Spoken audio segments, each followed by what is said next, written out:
नमस्कार। जय जय श्री सीताराम। मित्रों, आप सुन रहे हैं माघ मास के महात्म की कथाएं, जिनका वर्णन पद्म पुराण के अंतर्गत आता है। अभी तक आप 2 अध्याय की कथा सुन चुके हैं। दूसरे अध्याय में आपने सुना कि किस प्रकार से भृगु जी विद्याधरों को हिमालय पर्वत पर माघ मास की महिमा के संबंध में बताते हैं। अब हम सुनेंगे माघ मास महात्म अध्याय 3। तब राजा दिलीप कहने लगे कि महाराज, यह पर्वत कितना ऊंचा और कितना लंबा चौड़ा है। तब वशिष्ठ जी कहने लगे कि 36 योजन, 1 योजन में 4 कोस होता है, 36 योजन ऊंचा, ऊपर चोटी से 10 योजन चौड़ा और नीचे 16 योजन चौड़ा है, जो हरी, चंदन, आम, मदार, देवदारू और अर्जुन के वृक्षों से सुशोभित है।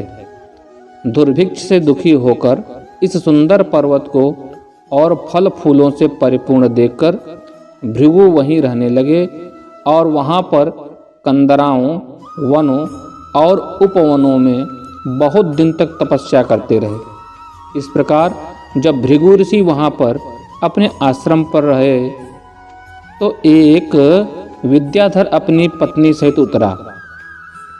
वह अत्यंत दुखी थे।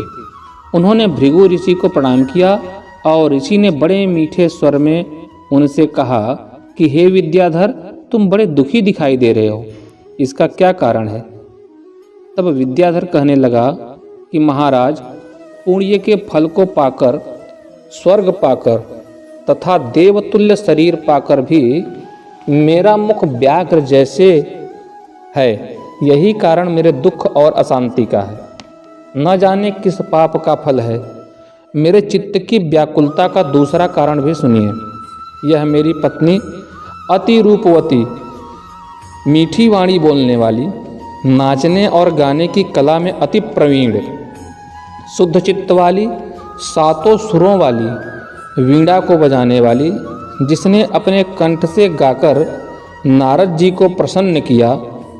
अनेक प्रकार से नाच ताल में शिव जी महाराज भी अति प्रसन्न और रोमांचित हुए। शील, उदारता, रूप तथा यौवन में स्वर्ग की कोई अप्सरा भी इस जैसी नहीं है। कहाँ ऐसी चंद्रमुखी स्त्री और कहाँ मैं व्याघ्र मुख वाला, यही चिंता सदैव मेरे हृदय को जलाती है। विद्याधर के ऐसे वचन सुनकर तीनों लोकों की भूत, भविष्य और वर्तमान की बात जानने वाले तथा दिव्य दृष्टि वाले ऋषि कहने लगे कि हे विद्याधर, कर्म के विचित्र फल प्राप्त हो जाते हैं। मक्खी के पैर जितना विष भी प्राण लेने वाला हो जाता है। छोटे छोटे पापों का फल भी अत्यंत दुखदायी हो जाता है। तुमने माघ मास की एकादशी का व्रत करके द्वादशी के आने तक शरीर में तेल लगाया। इसी पाप कर्म से तुम व्याघ्र हुए। एकादशी के दिन उपवास करके द्वादशी को तेल लगाने से राजा पुरुरवा ने भी कुरूप शरीर पाया था। तब वह अपने कुरूप शरीर को देखकर दुखी होकर हिमांचल पर्वत पर देव सरोवर के किनारे पर गया। प्रीतिपूर्वक शुद्ध स्नान कर उषा के आसन पर बैठकर भगवान कमल नेत्र वाले, पीतांबर पहने, वनमाला धारण किए हुए विष्णु का चिंतन करते हुए पुरुरवा ने 3 मास तक निराहार रह भगवान का चिंतन किया। इस प्रकार 7 जन्मों में प्रसन्न होने वाले भगवान राजा के 3 महीने के तप से ही प्रसन्न हो गए।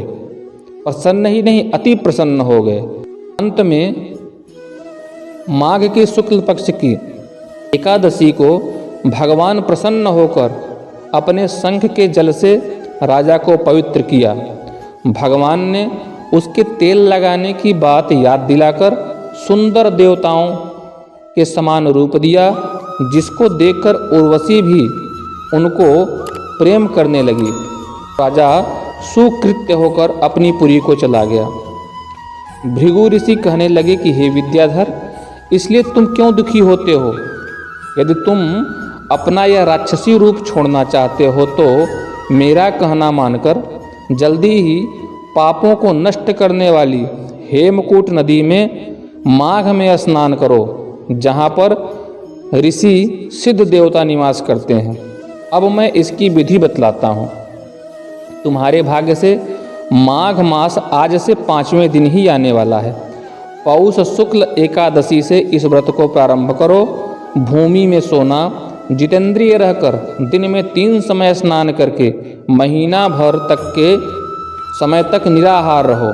सब भोगों का त्याग कर तीनों समय को शिव जी का स्तोत्र और मंत्रों से पूजन करोगे तो तुम्हारा मुख कामदेव के समान हो जाएगा और देवता भी तुम्हारा मुख देखकर चकित हो जाएंगे और तुम अपनी पत्नी के साथ सुखपूर्वक क्रीड़ा करोगे।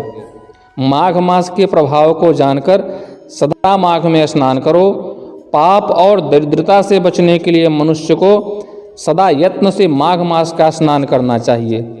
यह स्नान सदा सब दानों और यज्ञों के फल को देता है और पापों का क्षय करता है। वशिष्ठ जी कहते हैं, हे राजा दिलीप, यह कथा भृगु जी ने विद्याधर को सुनाई।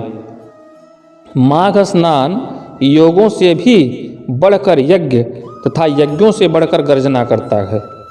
पुष्कर, कुरुक्षेत्र, ब्रह्मावर्त, काशी, प्रयाग तथा गंगा सागर जैसे संगमों से मनुष्य को जो फल 10 वर्ष में मिलता है, उतना ही फल माघ मास में स्नान करने से 3 दिन में मनुष्य को मिलता है। इसमें कोई संशय नहीं है कि चिरकाल तक स्वर्ग में रहने की इच्छा करने वाले मनुष्य को सदैव यत्न से माघ मास में स्नान करना चाहिए। आयु, आरोग्य, धन, रूप, कल्याण और गुण प्राप्त करने वालों को माघ का स्नान कभी नहीं छोड़ना चाहिए। स्नान करने वाला इस लोक तथा परलोक में सदैव सुख पाता है। वशिष्ठ जी कहते हैं कि हे दिलीप, भृगु जी के यह वचन सुनकर वह विद्याधर अपनी स्त्री सहित उसी स्थान पर पर्वत के झरने में माघ मास का स्नान करता रहा और उसके प्रभाव से उसका मुख देव सदृश हो गया और वह पाणिग्रीव पर्वत पर आनंद से रहने लगा। और भृगु जी भी नियम की समाप्ति पर शिष्यों सहित इवा नदी के तट पर आ गए। इस प्रकार पद्म पुराण के अंतर्गत माघ मास के महात्म का 3रा अध्याय समाप्त होता है। आशा है यह कथा आप सबको ज्ञानवर्धक, रोचक और कर्णप्रिय लगी होगी। आपकी क्या राय है इस कथा के बारे में? कमेंट में ज़रूर अपनी राय रखिएगा और हो सके तो जय श्री हरि लिखिएगा, जिससे विष्णु भगवान की विशेष कृपा आपको प्राप्त हो। साथ ही साथ अगर यह कथा आपको अच्छी लगी हो तो अपने सगे संबंधियों से साझा करना नहीं भूलिएगा और अगर चैनल पर नए हैं तो सब्सक्राइब करके बेल आइकन दबा दीजिए ताकि ऐसी रोचक कथाएं आप तक पहुंचती रहे। हमारे चैनल पे गरुड़ पुराण सारोद्धार की संपूर्ण कथा, कार्तिक महात्म्य की संपूर्ण कथा पहले से उपलब्ध है तथा व्रत एवं त्यौहार के वीडियो, ज्योतिष वास्तु के विषय, मोटिवेशनल कहानियाँ भी हमारे चैनल पे उपलब्ध हैं, तो आप उनसे भी लाभान्वित हो सकते हैं। लिस्ट में जाके उन वीडियो को भी आप देख सकते हैं। पूरे वीडियो में अंत तक बने रहने के लिए आप सभी का हृदय से धन्यवाद। नमस्कार। जय जय श्री सीता।